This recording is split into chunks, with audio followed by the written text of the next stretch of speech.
All right, everybody, welcome back to the show. Thanks so much for being here with me today. I'm your host, Nolan, and we got a lot to get into today. Our main story is going to be in regards to the fallout from the United Nations, mainly surrounding the current Israel war, multi-front war in the Middle East. And we're going to be discussing what U.S. policy is going to look like going forward regarding that conflict. And we're also going to touch on today, first, we're going to touch on the sale of TikTok, because that has a lot to do with this, and it has a lot to do specifically with the ongoing social media war. It's a second front, basically, in this war in the Middle East. It has become a propaganda war, and we're going to get into that today. We're going to get into that. We're going to get into the latest on the war itself, and also the potential of a new Iran war that could be imminent at this point. So we'll get into all that and more today on the Quest for Clarity podcast. Americanism, not globalism. I am not a slave. I am a free citizen. There should be no Federal Reserve system. Only America first. End all of these wars. America is trying to play empire. We want everything released, and you're actively covering it up. It's not America first to be pushing our influence in areas where it shouldn't be. We're run by people that don't understand what they're doing and don't understand the ramifications of the policies they're enacting. That's an incredibly dangerous situation.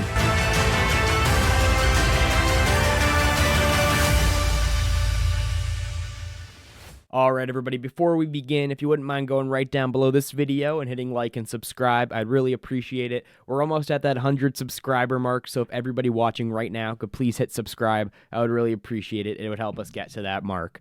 Also, if you wouldn't mind going to my Instagram, X, and Spotify accounts and following all my pages over there, I would really appreciate that as well. So, let's get into the news, the latest. We're going to start off here talking about the TikTok sale. So, for those who don't know about the background to this, it started off, this controversy, back in Trump's first term in 2019. Donald Trump and the Republicans made a big deal surrounding TikTok, and their problem was that the Chinese government was largely behind and had a big relationship with ByteDance, which is the parent company of TikTok. So, the Trump administration in term one wanted to make it so that the Chinese Communist Party didn't have any potential way to get access to Americans' data and Americans' information through TikTok. So in 2019, what they did, they actually sorted this problem out. This is much of a lie that we'll get into going forward. But they sorted this out by making it so that Americans' data was housed in a warehouse, in like a database in California through Oracle, this company Oracle. Some of you may have heard of it. It's run by Larry Ellison. He is the founder of Oracle. He is one of the richest men in the world. So they made that deal, and that was the end, really, of the China issue. So essentially, much of the show that took place over the coming years and this year about Chinese infiltration into TikTok was largely that. It was a show. It was not really the main concern about TikTok. It never was. And we know that, number one, because of what I just said, that was actually a problem that was solved under Trump term one. And number two, we know that because if foreign influence was really the concern with TikTok, then we wouldn't have handed the reins of TikTok and the access to Americans' data over to the Friends of Israel. And by that, I mean people like Larry Ellison, who is going to be about 50% of the ownership of TikTok is going to be made up of Larry Ellison, Rupert and Lachlan Murdoch, who own Fox News, and Michael Dell, amongst other entrepreneurs and billionaires and capitalists, venture capitalists. That is what is going to take up 50% of the ownership of TikTok. The original shareholders of ByteDance are going to maintain ownership, but they won't have as much power over TikTok. The reason this is troubling, the reason that this is just blatantly a move to benefit Israel is because if you want to look at, for example, we'll look at Larry Ellison. He is not only a friend of Israel, he's a personal friend of Benjamin Netanyahu, and he is someone who has dedicated a lot of his money to donating to the IDF and other pro-Israel organizations. Now, just on its face, let's just pause for a second here. An American citizen donating to a foreign military is, let's just say if this was any other country, if it was a big billionaire donating to a foreign army, that would be troubling to say the least. That would be a major scandal if it was someone as entrenched in our system as Larry Ellison. who owns one of the biggest tech companies in the world, in Oracle. Now, if we touch on Rupert Murdoch, you'll see, of course, the owner of Fox News, which is one of the biggest media companies in the world. And he dedicates much of his network to being a pro-Israel propaganda network. So that is, of course, troubling. Also, he is friends with Benjamin Netanyahu on a personal level as well. Netanyahu has stayed at his home in New York when he comes to New York. So we find this common theme. And of course, Michael Dell, another billionaire, is friends of Israel as well, has donated to pro-Israel causes as well. So we see this common theme that many of these owners of these big companies dedicate a lot of their time to pro-Israel causes, a lot of their money, in fact, to pro-Israel causes. And you see with Larry Ellison, someone who is constantly emphasizing the U.S.-Israel relationship. So it's funny to see these guys get control of TikTok. And it follows a theme that has been going on for months now in regards to social media and media in general. Now, if we look back a couple months ago, TikTok actually was facing quite the controversy in the media because they were being accused by different groups of harboring anti-Semitic prejudice, largely because of the prevalence of pro-Palestine or anti-Israel content on their site. In response to this, and in basically a big PR move, they hired a new hate speech moderator, a content moderator, that just happened to be a former IDF soldier. So let me read you this real quick. This is the Jerusalem Post article about this from July 30th of this year. And it says, quote, TikTok has hired a, quote, proud American Jewish former IDF soldier, Erica Mindell, as its new hate speech manager. Mindell's LinkedIn profile shows she entered the position of public policy manager, hate speech, in July. The position involves developing and driving the company's positions on hate speech, according to the job description. It also involves, quote, spearheading long-term policy strategies, end quote, regarding hate speech, monitoring online content, and advocating for the company's policy stances. It specifically states that the position involves, quote, serving as a subject matter expert on anti-Semitism and hate speech in internal and external meetings, and, quote, analyzing hate speech trends, focusing on anti-Semitic content. So this was a big PR move by TikTok to save face and kind of try and relieve some pressure, because much of the pressure from lawmakers, like people like Tom Cotton, for example, much of the pressure on TikTok to sell to an American buyer is due to this stuff. Due to this, the fact that there is anti-Israel sentiment, and they say anti-Semitic. Much of it is just not anti-Semitic. It's just anti-Israel, which they conflate with anti-Semitic, because any criticism of Benjamin Netanyahu at all, they like to smear as anti-Semitic, much like BLM says any criticism of their organization is racist. So that's just, that word has now been, like terms racist, unfortunately, it has been reduced in value. So now real instances of anti-Semitism or racism are now conflated with just critiques of Netanyahu. So that's a different topic, but that is when you hear anti-Semitism, more often than not in these cases, it just means criticism of Israel that they view as threatening to their power. So this was to save face because lawmakers were pressuring them and trying to ramp up the pressure for them to sell because of this. So now that this is sold, this is going to become a new front. And this is, by the way, Benjamin Netanyahu himself. I'm going to show this video right now to you, actually. Netanyahu was caught not on the hot mic. I'm sure he knew he was being recorded because it was right in front of him. But he had a meeting yesterday with influencers from the United Nations. He had meetings with Zionist influencers, American influencers, in order to basically strategize on how to, on social media, help create more pro-Israel sentiment, because they've lost that war. If you just step foot on Twitter, they've lost the social media war. So he hosted a meeting with all these influencers in order to discuss strategy, and here's what he had to say about, number one, he had to say about the right-wingers like Tucker Carlson and Candace Owens, who are critical of Israel. That's the first thing he had to say, which was pretty disgusting. And number two, here's what he said about the acquisition of TikTok by these pro-Israel forces. Take a look.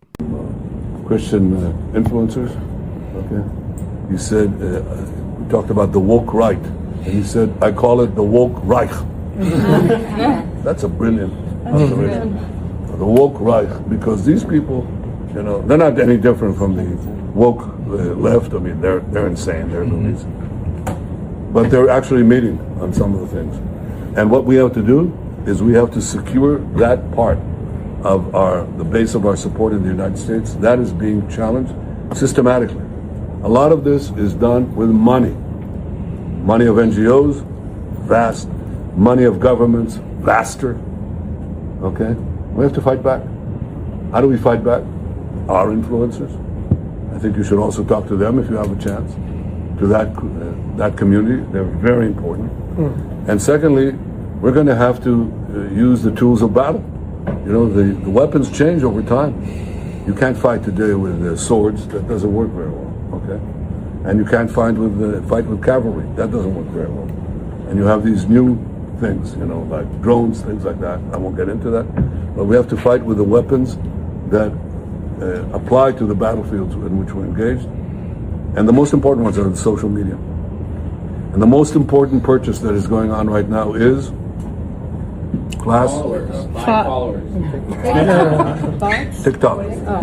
TikTok, number one. And I hope it goes through because it can be consequential. And the other one, what's the other one that's most important? X.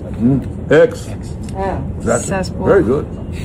And, you know, so we have to talk to Elon. He's not an enemy.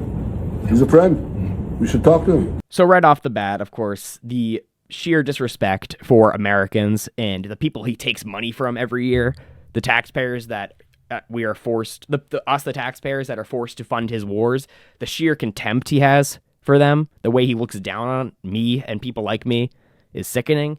And I wish our leaders would actually represent us and see that and say you don't get to talk about our citizens like that regardless of what they say. So that is the first thing that pops out. It's just utterly disgusting. But moving on now to the TikTok portion of that, which is the more important part of that, he is openly saying that this is the most important new development in this war for PR, in this propaganda war. He is openly saying that this is going to help them because of the new owners and the new algorithm they're going to be for sure be pushing. He is saying that this is going to help them in the social media war. And he's saying he's also going to be looking to pressure Elon to make similar moves on X. So this is something to keep an eye on. This is something that is very clear. It's very transparent what the actual meaning of the sale is, what the goal of it was. And if it was actually about foreign interference with Americans' data, then we wouldn't be selling it from China to another powerful intelligence company, which is Israel, which also has a history of backstabbing America, though we don't like to talk about that because, you know, they're our greatest ally and everything. We don't like to talk about the times that they sold intelligence to the Chinese and things like that. So we're going to move on here. That is the story of TikTok. We're going to move on here, though. Staying in the general realm of this discussion, we're going to talk about the latest on the ground. And this is all kind of goes with each other. There is a lot of pressure, and this goes with what I'm saying on social media. The pressure is mounting right now on Israel, and the mainstream media won't tell you about this, so I'm going to tell you about this. The world has isolated Israel, essentially, is what happened here. The UN and the fact that all the delegations almost walked out on Netanyahu as he was about to speak showcase this perfectly. When Netanyahu was speaking, left in the room was basically the Israelis and Americans and a couple other delegations. Like 90% of the room walked out.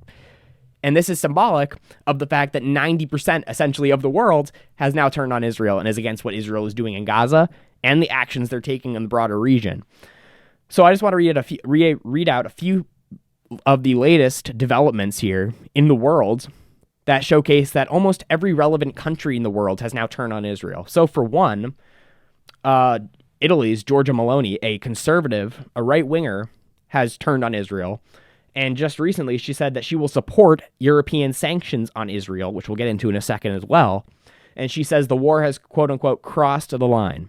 That's Giorgia Meloni, a friend of Trump's, a right-winger, and someone who has not been very openly critical of Israel in the past, now saying that the war has crossed the line and she will support sanctions against Israel and its leaders.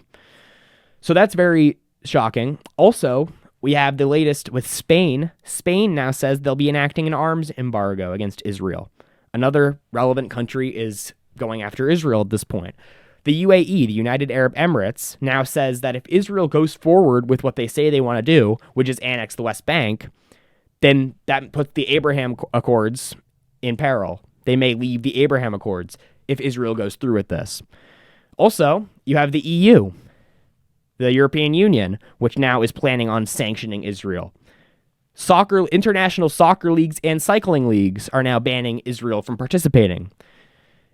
UK, France, Canada, Portugal, and Australia all in this past week recognized a Palestinian state.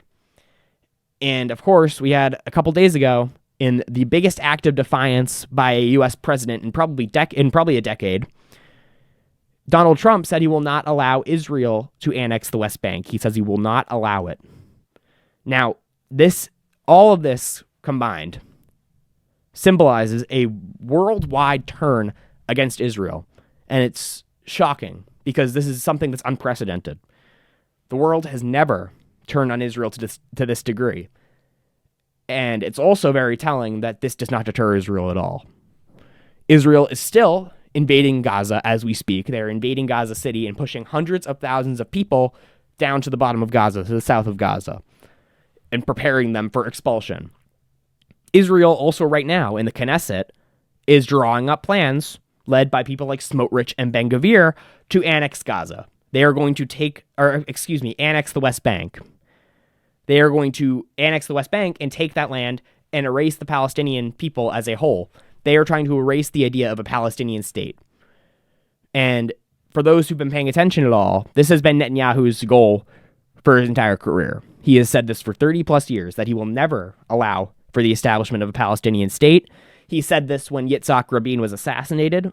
He never for 1 minute, even when peace was promising, wanted peace. When Yitzhak Rabin was dealing with Yasser Arafat, back when Rabin was assassinated, and peace was looking promising, they were on the Oslo Accord path to peace. Netanyahu was leading protests in the streets against that because he never wanted peace. He never wanted a two-state solution, and he doesn't today. Don't believe a thing about that maybe if Hamas was gone, then he'd embrace a two-state solution. No, he never would. He never has. So get that out of your imagination. Go read some history about this because that was never, ever the case. So back to my point here, though. As pressure is mounting against Israel, they are completely undeterred. So what does that tell us? What is that supposed to tell us? That if all the powerful countries in the world, every relevant country from Russia and China on that axis to the UK, France, and now Donald Trump doesn't want them to do this. In reality, does, and we can say for Donald Trump, he's been complicit and he's allowed them to do this. But in reality, I don't believe Donald Trump wants this to continue because it very obviously makes him look like a loser and makes him look like he has no power to stop them. So I don't think Donald Trump wants this to happen either. If the entire world does not want this to happen, yet everyone is powerless to stop it, what are we supposed to take away from that? And it's really about time. It's it's 2 years past time for the U.S. president to actually grow a pair of balls and tell Israel that they have to stop, to actually restrain Israel. For years, Joe Biden didn't want Israel to do what they're doing, but they did it anyway. Donald Trump really does not seem to want Israel to do what they're doing. He feels pressure to say that he's okay with it, but I don't think he does. Because it makes him look very obviously powerless. So every country in the world at this point is rallying against Israel and against what Israel is doing in Gaza and what they plan to do in the West Bank. And that includes now the President of the United States, who says that he will not allow the West Bank to be annexed. Does the President of the United States choose now, this is the question that we're going to see answered in the coming weeks, does the President of the United States, for once in his life, choose to stand firm and put his foot down against the Israelis? Does he tell them, no, you actually can't do this? Does he actually know right now that they are drawing up plans to do the very thing that he said that they can't do? Will he cut off Israel? I know it's a shocking idea. I know it's an idea that seemingly no one's ever thought of before. But will he be willing to take the step and cut off the now pariah state of Israel? That's the question we're going to have to see answered in the coming weeks. If Israel goes forward with an annexation of the West Bank, does he react accordingly? Does he recall what he just said weeks ago and put his foot down and say, nope, I will not be supporting this financially or with weapons? Or does he fall back and let it happen? That's going to be a telling moment. And so everyone keep an eye on that, because that is what's coming next. Because look at it, let's just assess the situation worldwide. The only country at this point that could stop Israel theoretically is the United States. We fund their entire military, essentially. We send weapons for everything they're doing in Gaza. They rely on us completely to do what they're doing in Gaza. And if America decided to cut off funding to Israel today, Israel would immediately face an existential threat. They have made themselves in their region, the Middle East, they have made themselves a pariah. And if these countries knew that America was pulling funding from Israel, the next day there would be a very real threat against Israel's very existence, because of the fact that they made themselves such a pariah. So Israel does rely on the United States. They are the welfare country. They are our proxy. And we treat this relationship in the completely inverted direction. We act like we have to capitulate to their wishes. We act like we have to adjust our dealings to go with what Israel wants. We think we should adjust our trade deals with Canada, for example, because Canada doesn't have the same Israeli policy as we do. For some reason, we have this backwards. Does the President of the United States decide, if this happens, if the West Bank actually gets annexed, that he will stand up and threaten them with the power of American aid? Or are we going to fall back and let Israel do what it wants? And are we going to be complicit in what they're doing? That is the question we'll see answered in the coming weeks. So keep an eye on that. We are going to move on to one more topic here, which is still in the Middle East. The latest on the potential of an imminent war with Iran. Now, Iran right now, there's also some news coming out of the UN with Iran. The United Nations decided, against the wishes of China and Russia, who looked for a last-ditch effort to make this not happen, the United Nations is now reimposing snapback sanctions on Iran. And this is going to be incredibly damaging to the regime because of the factors that I'm going to go over right now. Right now, if you look at the latest on the situation within Iran, there are protests in the streets against the regime. The people there are in the midst of a historic drought in Iran. There's a very big shortage of water. There is a very big shortage of food, and there is a shortage of both electricity and fuel. And by fuel, I mean gas. There is a shortage of all these things. Right now, if you went into Iran, they are on a very strict schedule with electricity. The lights go on at a certain time, and they turn off at a certain time. The people have very limited access to water and very limited access to food and gasoline. So right now, the regime is very unstable. The people are not happy with the regime. And this has led to mass protests, and the regime is feeling the pressure. And you ask yourself, how could this get any worse? It's with the snapback sanctions. So the regime is right now at a very real risk. They're at a risk of collapsing. It's a non-zero possibility that the regime could collapse, which is the wishes of Israel. So what they are going to do, because they feel this threat, they are now threatening to remove themselves from the Non-Proliferation Treaty. Now, the Non-Proliferation Treaty was signed decades ago by pretty much every relevant country in the world. I believe it's over 150-ish. They all signed the treaty, and the basics of the treaty are that the non-nuclear countries promise to not develop nukes, and the nuclear countries at the time promise to not distribute the nukes and promise to not exponentially increase their nuclear supply. Basically, it's an effort to eventually lead to denuclearization of the world, but for the moment, to not increase the nuclear supply of the world. So Iran is a part of this treaty, and they are now threatening to leave the treaty. So what can we conclude from that? The West is going to correctly conclude that this means that Iran is on the fast track to acquiring the bomb. And this would be one of, if not the most provocative thing that we've seen in this entire negotiation process, because that would mean Iran is done negotiating and they are posturing as if they are going after the bomb. Now, what is commonly misconstrued in the mainstream media, you'll see this on Fox News, is that if they get the bomb, they will use it on Israel, on American bases in the region, or America itself. Now, I'm not saying that is not a threat and that's not a possibility, But what I'm saying is that's not the main purpose of why nations as a whole acquire the bomb. That's not why Russia has the bomb. That's not why China has the bomb. That's not why America has the bomb. The reason that regimes acquire nuclear weapons is because countries with nuclear weapons cannot be bullied. Why don't we go overthrow North Korea right now? It's because they have nukes. We can't. We cannot make them upset because they have nuclear weapons pointed at Hawaii, at California, and at Japan and South Korea. So we can't. That is why Iran is looking to acquire a nuclear weapon, because regimes with nuclear weapons are the ones that are least likely to collapse when facing pressure from the world. If Iran acquires a nuclear weapon, then that would prohibit Israel specifically from becoming the regional hegemon in the Middle East. That is what Israel wants. That's the Greater Israel Project. That is why they have overthrown, along with the United States and Turkey and the Europeans and NATO. That is why they have overthrown country after country after country in the Middle East. So this is the state of relations between Iran and the West. Iran now does not trust the West in terms of negotiations, and if we're being honest, why would they? Just a couple months ago, the U.S. was involved in a 60-day timeline to negotiate with Iran.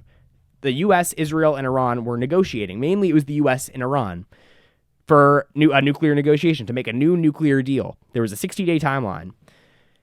Israel, at the very end of this timeline, Israel launches a preemptive strike on Iran's nuclear facilities. And not only the nuclear facilities, but they launch strikes on regime targets. They attempt to decapitate the regime.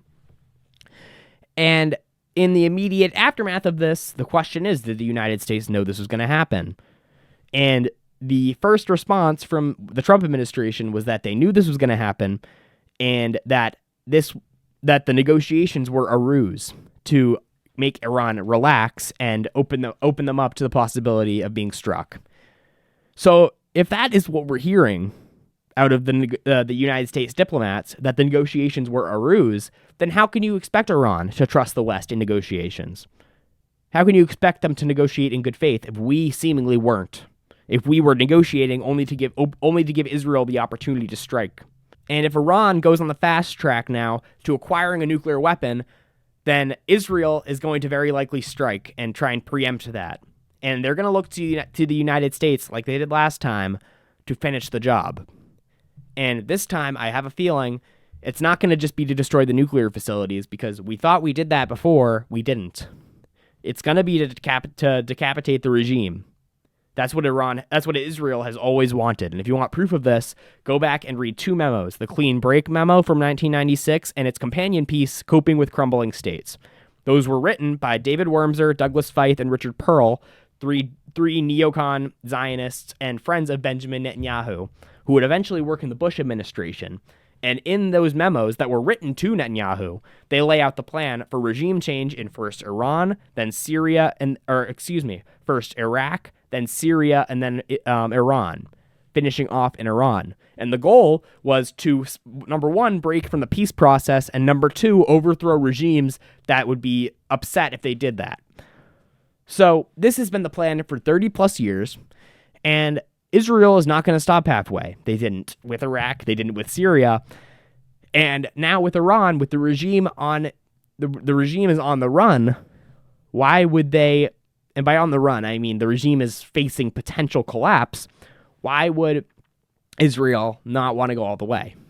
And this is where the United States has to stand up and say, what is in our interest? Is it in our interest to orchestrate regime change in a country with 92 million people? Is it in our interest to potentially create a migrant crisis, not only in Iran, but also to continue the potential migrant crisis that's going to come out of Gaza? And by the way, I just want to touch on this, and then we'll wrap it up here. I do want to touch on the migrant crisis real quick, because now I just brought that up, and I think it's funny, because when you hear the people at the United Nations talk about the migrant crisis in Europe specifically, and how the European population has been overrun with Middle East, with Muslims from third world countries that have now overtaken the systems in Europe, in France, in the United Kingdom, in Germany. What they don't like to talk about is the cause of that. They like to portray it as if the Muslims are expansionist, and they like to portray that they're trying to take over the world. This is what people like Randy Fine, the congressman from Florida, would like to have you think. This is what people like Laura Loomer would like to have you think. That's not really the case. What the case is that through the United States and Israel's actions in places like Libya and Syria and Iraq, the migrant crisis was because we destabilized these countries so much to where people fled. Millions and millions of people fled these countries because we handed them over to terrorist regimes. That's what happened. That is the truth about the migrant crisis. People like Douglas Murray, who write about the migrant crisis like for their career, don't ever touch on that at all. It's bizarre. So that's where I wanted to end it off today. And just everyone, please keep an eye on this. We are seemingly barreling towards a war, and no one is talking about the Iran angle of this for some reason. Even though if you look it up, this is a very real thing that is happening in Iran. There are very real discussions about what the next steps are and the potential to leave the non-proliferation treaty and move towards acquiring a bomb.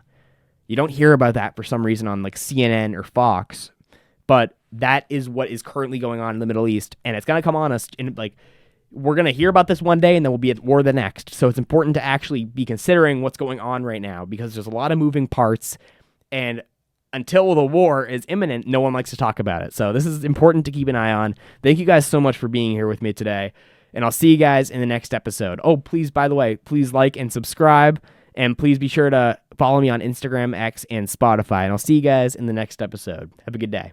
Americanism, not globalism. I am not a slave. I am a free citizen. There should be no Federal Reserve system. Only America first.